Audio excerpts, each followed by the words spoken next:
So, what is up there? It's Randy Smith from the Metallic Onslaught once again with another edition of Randy's Rants. I'm going to try to do these once a week where possible, because sometimes I've got stuff to talk about, sometimes I don't, and I'd like to try to keep the stuff pertinent to things we discuss on the radio show. And like I've said before,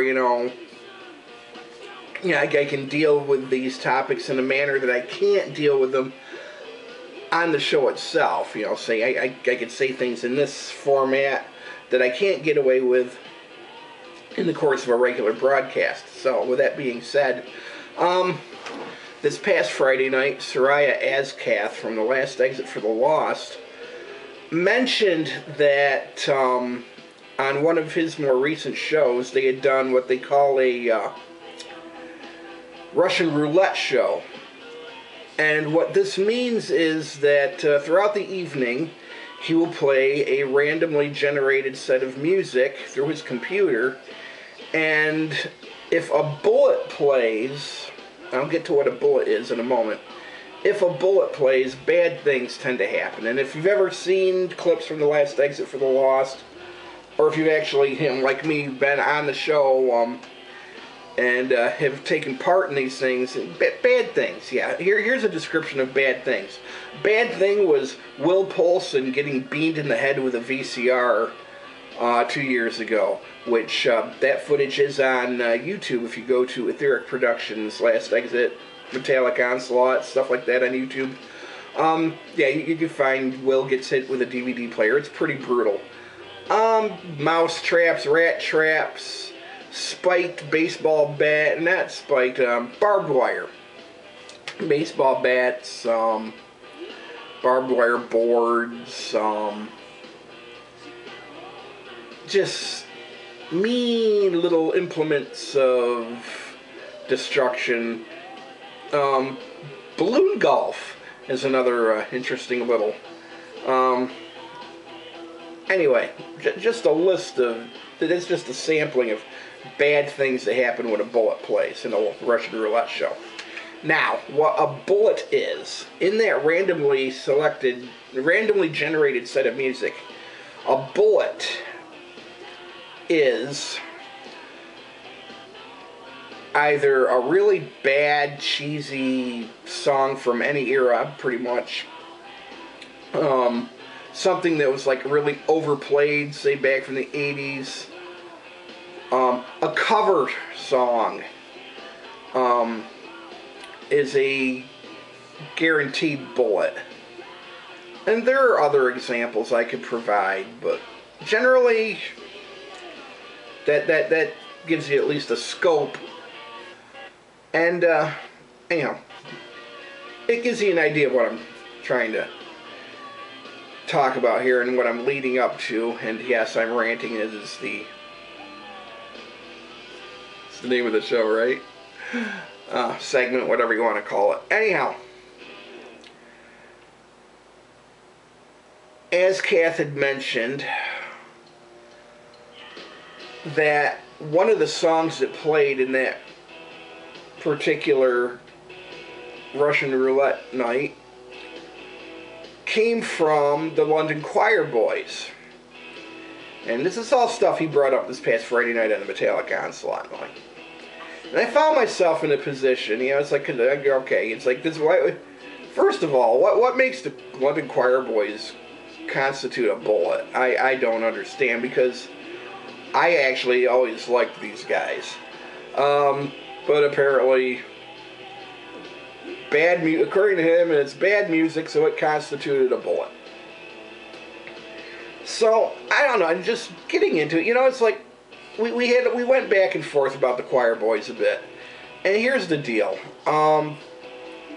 They kind of got lost in the shadow of the Black Crowes. Very similar styles that harken back to like an old school, 70s vibe. Pretty much straight rock and roll. And I mean, Black Crowes, you go back and it's like you could kind of lump their sound into, what would have been considered more of a southern rock sound. You know, being from Georgia, you could call them southern rock and pretty much be on the money. And don't get me wrong, I love the Black Crowes. First two fucking albums were phenomenal, especially southern music and harmony, or southern harmony, yeah, whatever. I don't have it in front of me at the moment, but yeah. Here's the deal, though. You know, the first album came out, Shake Your Money Maker, and Black Crowes were on tour, and this is the first time I'd heard of the London Quireboys. They were touring with the Black Crowes. Major club tour going all across the States. You know, big exposure for the Quireboys, big exposure for the Crowes. As I heard, the tour actually went not too badly, but the London Quireboys just didn't catch on over here. And here's the funny part, because this album, A Bit of What You Fancy, the United States is the only country where this was not a huge freaking album. Europe, Japan, Australia, this was a fucking giant. Over here, not so much. And it's a shame, because there's some great rock and roll music on that album. And, you know, that was kind of what compelled me to do this rant and kind of defend it a little bit, you know. It's just unfortunate, I think, that this band has largely gone unheard in the States. And I think part of the problem is that, you know, this was like late 80s, early 90s, 1990 when this came out, actually. And things were still getting clumped. You know, that was like the big 80s thing that, you know, it's like any band that had an edge was labeled hard rock, or, you know, in some extreme cases, you know, heavy metal. And London Quireboys, so not metal. And it's unfortunate if they got lumped into that category, because they weren't. They were not a metal band. They weren't really what I would consider a hard rock band either. You know, their sound owed a lot more to good 70s British rock and roll. You know, just, you know, like, before, you know, the term hard rock really had any meaning. You know, that's what to me, their sound owes a lot more to, like, classic Stones, early Rod Stewart. I mean, obviously, you listen to Spike sing, and it's like, you cannot miss the raspy, you know, he's just got that tone to it. Phenomenal singer. And yeah, I don't get how this band didn't take off. And how anybody can hear this album and say, wow, this really sucks, because, you know, I'm not saying the album's phenomenal from front to back. One or two tracks, you know, it could have probably gone from a 12 song to a 10 song, and it would have been perfect. But what are you gonna do? It is what it is. It's, to me, one of the best albums to come out in the early 90s. And, you know, probably one of the last great rock albums to come along before grunge took over. You know, this is 1990. By 92, 93, it was over. You know, and it's like hard rock, metal, anything that was even considered remotely like it. I mean, obviously hadn't been, you know, completely murdered, but it had definitely been driven back underground.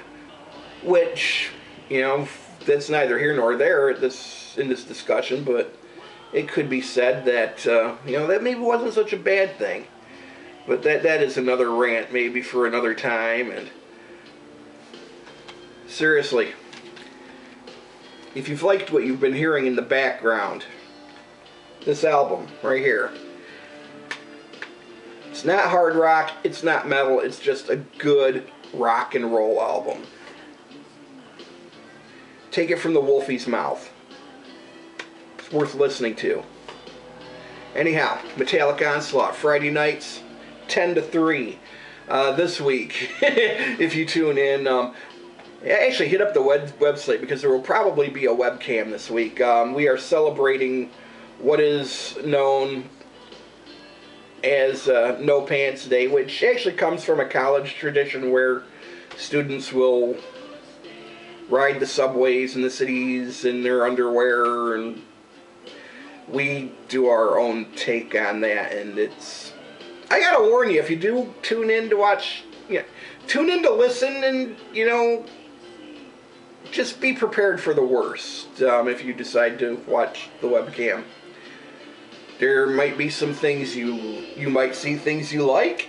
You might see things that will scar you for life. You have been warned.